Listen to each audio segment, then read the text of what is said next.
নমস্কাৰ জোহাৰ বন্ধুসকল। আজিৰ এই গুৰুত্বপূৰ্ণ চাহ জনগোষ্ঠীক লৈ আদিবাসীসকলক লৈ কিনে আয়োজন কৰা এই সংবাদ মেলত উপস্থিত আমাৰ নেত্ৰী ৰজিলিনা তিৰ্কী ডাঙৰীয়ানী, ৱৰ্কিং প্ৰেচিডেণ্ট, আমাৰ মিডিয়া চেলৰ চেয়াৰমেন বেদব্ৰত বৰা ডাঙৰীয়া, ৰাজু সাহু ডাঙৰীয়া, ভতিজা প্ৰাঞ্জল ঘাটোৱাৰ ডাঙৰীয়া, ইতিমধ্যে আপোনাসৱৰ ওচৰত আমাৰ চাহ জনগোষ্ঠী আদিবাসীসকলৰ বিষয়ে মোৰলেছ গোটেই কথাখিনি দাঙি ধৰা হ'ল।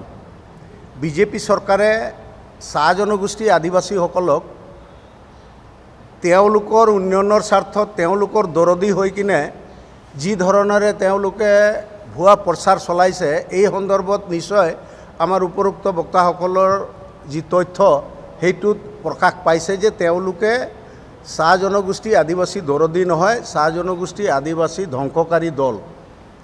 এতিয়া আমি চাহ জনগোষ্ঠী আদিবাসী নিজেই সেই অঞ্চলক বিলং কৰাৰ পৰিপ্ৰেক্ষিতত আমি চাহ শ্ৰমিকসকলৰ মাজত গ'লে চাহ শ্ৰমিকসকলৰ এটাই কথা যে আমাক বিজেপি চৰকাৰে ভিখাৰী বনাবলৈ নালাগে। যি ভিখাৰীৰ মৰ্যাদা আমাক দিবলৈ তেওঁলোকে বিচাৰিছে, আমি ইয়াৰ প্ৰত্যুত্তৰ নিশ্চয় দিম। আমি চাহ শ্ৰমিকসকল 200 বছৰ দিন ধৰি কঠোৰ পৰিশ্ৰম কৰি জীৱিকা নিৰ্বাহ কৰি আহিছিলোঁ। আমি এতিয়া 5 কেজি চাউলৰ মহতাজ বনাই দিছে, তাৰ বদলি আমাক 351 টকা 33 পইচা মজুৰি বৃদ্ধি কৰি দিয়ক। এই 351 টকা মজুৰি বৃদ্ধি কৰিলে এতিয়া 250 টকা চলিছে, সামান্য অংক এটা। এই 250ৰ পৰা যদি 351 টকা বঢ়াই দিয়ে 101 টকা কৰি মজুৰি বাঢ়িব একদিনত একটা শ্ৰমিকৰ। অলপ আগতে 1000 ওপৰ চাহ শ্ৰমিকৰ কথা ক'লে, 30 লাখৰ আমাৰ চাহ শ্ৰমিকৰ কথা ক'লে। এইটো অংক এটা হিচাপ কৰি চাওকচোন আপোনালোকে। একদিনত 100 টকা ইহঁতি কোম্পানীক লাভ দিয়াই আছে। মাহেকত তেওঁলোকে 36,000 টকা, এই মাহেকত 30,000 টকা তেওঁলোকে এই শ্ৰমিকৰ পৰা কাটি কোম্পানীক লাভ দিয়াই আছে। যদি মজুৰিটো বৃদ্ধি কৰা হ'লে মাহেকত 3,000 টকা তেওঁলোকে অতিৰিক্তভাৱে পালেহেঁতেন, বছৰেকত 36,000 টকা পালেহেঁতেন। এতিয়া সেই টকাটো কোম্পানীৰ পৰা তেওঁলোকে 5,000কে টকা ইলেকশ্যনৰ নামত দি কিনে আমাৰ মানুহবিলাকক অভুৱা ভৰিছে। 5,000 টকা একেবাৰতে দি দিছে, ইফালে 36,000 টকা আমাৰ মানুহৰ পৰা বছৰেকত লৈছে। এই কথাবিলাকৰ কাৰণে আমাৰ চাহ জনগোষ্ঠী আদিবাসীবিলাকৰ কোনোদিনে উন্নতি হোৱা নাই। এই তেওঁলোকে যিটো প্ৰতিশ্ৰুতিবিলাক দিছিলে মই আকৌ ৰিপিট কৰিবলৈ নিবিচাৰোঁ, কিন্তু এটা কথা ক'বই লাগিব যে কংগ্ৰেছৰ দিনত চাহ জনগোষ্ঠীৰ উঠি অহা প্ৰজন্মবিলাকৰ উন্নয়নৰ স্বাৰ্থত, তেওঁলোকক সংস্থাপিত কৰাৰ স্বাৰ্থত লেবাৰ ডিপাৰ্টমেণ্টৰ তৰফৰ পৰা আমি 4 চকীয়া বাহন দিছিলোঁ, কমিটি বনাই তেওঁলোকক পাৱাৰ টিলাৰ দিছিলোঁ। আজি তাৰিখত বিজেপি গভৰ্ণমেণ্টে সেই আঁচনিবিলাক বন্ধ কৰি দিলে। আমাৰ চৰকাৰৰ দিনত MGNৰেগাত 100% লেবাৰৰ কাৰণে আমাৰ গভৰ্ণমেণ্টে সেই সুবিধা কৰি দিছিলে। এতিয়া MGNৰেগাৰ কাম আজি বিজেপি চৰকাৰে কৰাব পৰা নাই, পইচাও দিব পৰা নাই।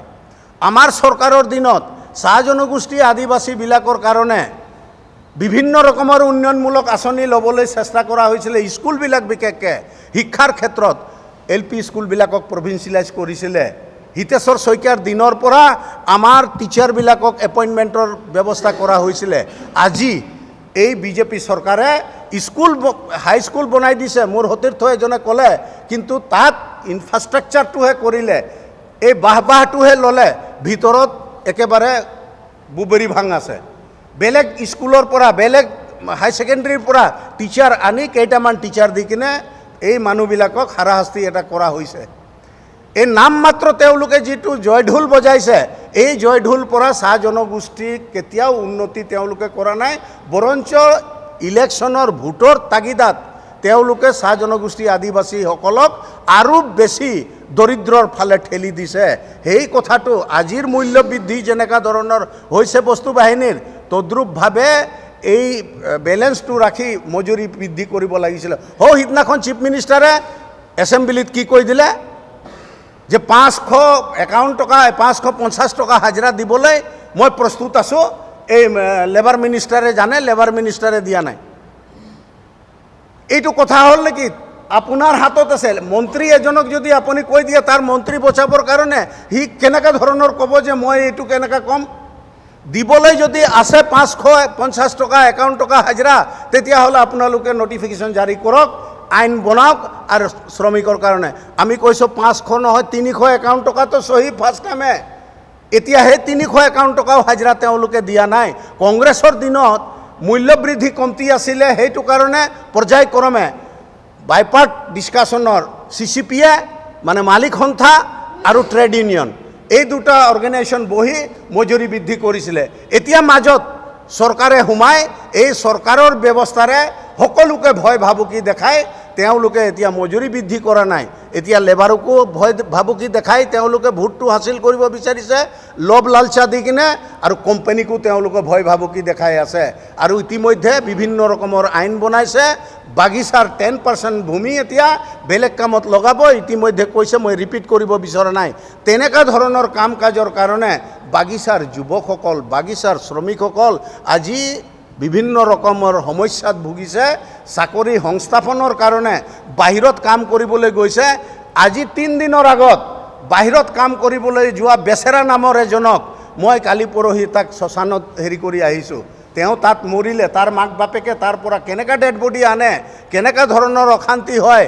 চাকৰিৰ তাৰণত তেওঁলোকে তেনেকুৱা ধৰণৰ কাম কৰিবৰ কাৰণে আজি চাহ শ্ৰমিকৰ মাজত যুৱ প্ৰজন্ম বাধ্য হৈ গৈছে। আৰু চৰকাৰে কি কৈছে যে চাহ শ্ৰমিক আমাৰ একেবাৰে প্ৰিয়, তেওঁলোকৰ দৰদী চৰকাৰ হয়, আমি তেওঁলোকৰ ডেভেলপ কৰিছোঁ। বিকাশ বিকাশ মাত্ৰ বিকাশ। এতিয়া চাহ শ্ৰমিকৰ বিকাশ নহয়, বিনাশ হৈ আছে। বাগান ইণ্ডাষ্ট্ৰিটো বন্ধ হ'বলৈ হ'লে লাখ লাখ চাহ শ্ৰমিকৰ অৱস্থা কি হ'ব? কিন্তু বৰ্তমান বিজেপি চৰকাৰৰ নীতি যিটো আছে, এই ইণ্ডাষ্ট্ৰি নীতিটোৰ কাৰণে চাহ বাগিচা এটা এটা এটা এটা কৰি বন্ধ হৈছে। সেই বন্ধ হোৱাবিলাকক তেওঁলোকে কিনি, তেওঁলোকৰ মন্ত্ৰী MLA কিনি সেইবিলাকত এতিয়া বেলেগ ব্যৱসায় কৰিবলৈ গৈ আছে। আজি কিমানটা বাগান বন্ধ হৈ আছে তাৰ কোনো হিচাপ নাই। তেনেকুৱা অৱস্থাত আমি আহ্বান জনাইছোঁ, আমি দাবী জনাইছোঁ কংগ্ৰেছৰ তৰফৰ পৰা যে আপোনালোকে বাগান ইণ্ডাষ্ট্ৰি যিটো আছে এইটোক ধ্বংস কৰাৰ অধিকাৰ আপোনালোকে নাই। আপোনালোকে কাগজ কল ধ্বংস কৰিলে, চেনী কল ধ্বংস কৰিলে, কিন্তু বাগান ইণ্ডাষ্ট্ৰি আমি ধ্বংস হ'বলৈ নিদিওঁ। আৰু এইটো অসমৰ ৰাইজেও তেনেকৈ হ'বলৈ নিদিয়ে, কংগ্ৰেছে কেতিয়াও হ'ব নিদিয়ে। এইটো আমাৰ সংকল্প, আৰু তাৰ কাৰণেই আমি কংগ্ৰেছে তেনেকুৱা কাম কৰিবলৈ আগবাঢ়িছোঁ। আমি কংগ্ৰেছৰ তৰফৰ পৰা যেনেকুৱা ধৰণৰ চাহ শ্ৰমিকক আগতে আমি উইভিং চেণ্টাৰ প্ৰত্যেকটা সমষ্টিতে এক একটা উইভিং চেণ্টাৰ বনাইছিলোঁ। এই চৰকাৰে সেই উইভিং চেণ্টাৰবিলাক বন্ধ কৰি দিলে। আৰু কমচে কম চিলাই নিটিং কাটিং কৰি কেইগৰাকীমান জীৱিকা নিৰ্বাহ কৰিছিলে সেইবিলাক পৰ্যন্ত বন্ধ কৰিলে। আমি সেইবিলাক আকৌ চালু কৰিম। আমাৰ চৰকাৰ যেনেকুৱা ধৰণৰ আগত এনৰেগাৰ যোগেদিয়ে বাগিচাত কাম নকৰা যিবিলাক ফাল্টু লেবাৰ আছে, যিবিলাক কেজুৱেল আছে, সেইবিলাকৰ সুবিধা দিছিলে। এই সুবিধা আমাৰ চৰকাৰ আহিলে আমি দিম। আমাৰ চৰকাৰ আহিলে আমি আগে যেনেকৈ যুৱ প্ৰজন্মক যিমানক চাকৰি দিয়া হ'ল, যিবিলাকক দিব পৰা নাই তেওঁলোকক 4 হুইলাৰ দি কিনে, পাৱাৰ টিলাৰ দি কিনে, লোন দি কিনে তেওঁলোকক সংস্থাপিত কৰাৰ ব্যৱস্থা কৰাৰ আগৰ চৰকাৰৰ যি নীতি আছিলে সেই নীতি আমি কংগ্ৰেছ চৰকাৰ বাহাল ৰাখিম। এইবিলাক কথা আমাৰ চৰকাৰে সিদ্ধান্ত লৈছে। আৰু মাননীয় প্ৰেচিডেণ্ট গৌৰৱ গগৈ ডাঙৰীয়াই দায়িত্বভাৰ লোৱাৰ পাছত সমগ্ৰ অসমত এটা জোৱাৰ যেনেকৈ সৃষ্টি হৈছে, চাহ বাগিচাতো এই জোৱাৰ সৃষ্টি হৈছে। আৰু বাগিচাৰ ৰাইজে, পাত ছিগা ৰাইজ, কলম কৰা ৰাইজে ক'ব বিচাৰিছে যে বিজেপি চৰকাৰে আমাক যি ধৰণেৰে ভিখাৰী লাইনত লৈ যাব বিচাৰিছে, আমি ভিখাৰীৰ বদান্যতা লাভ কৰিবলৈ বিচৰা নাই, আমি আমাৰ অধিকাৰ বিচাৰিছোঁ।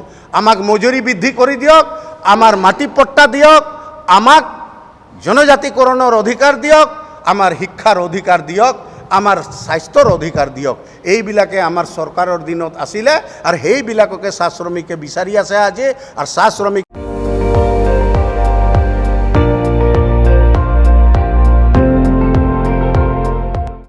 আপুনি চাই আছে ND24, সৰ্বশ্ৰেষ্ঠ নহয় সৰ্বোত্তমৰ দৌৰ।